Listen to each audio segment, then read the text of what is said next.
कृपा hair tonic, आयुर्वेदिक औषधी वनस्पतींचे परिपूर्ण मिश्रण, 100% आयुर्वेदिक. सावंतवाडी तालुक्यातील तळवडे येथील रत्नदुर्ग काद उत्पादक संघ अध्यक्ष नारायण उर्फ बाळा जाधव यांच्या कारखान्यावर शुक्रवारी दुपारी अचानक वन विभागाच्या वतीनं धाड टाकण्यात आली. यावेळी तिथे उपस्थित असलेले वन परिक्षेत्र अधिकारी सावंतवाडी सुहास पाटील यांनी प्राप्त झालेल्या तक्रारीनुसार योग्य ती पाहणी केली. पाहणी करताना त्यांनी नमुन्यासाठी तिथे उत्पादन केल्या जाणाऱ्या विविध बाबींचे संकलन करून नमुने तपासणीसाठी घेतले.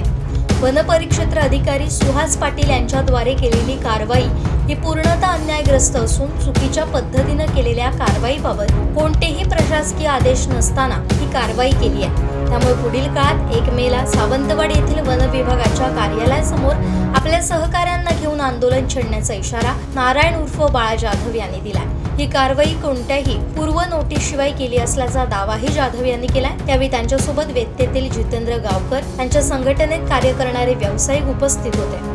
वन परिक्षेत्र अधिकारी सुहास पाटील म्हणाले, आमच्याकडे तक्रार दाखल असल्यामुळे आम्हाला या कारखान्याची तपासणी करणं अनिवार्य होतं. त्यामुळे येथील उत्पादित केल्या जाणाऱ्या विविध गोष्टी संकलित केल्या असून पुढील काळात त्याची सखोल चौकशी करून योग्य ती कारवाई होणार आहे.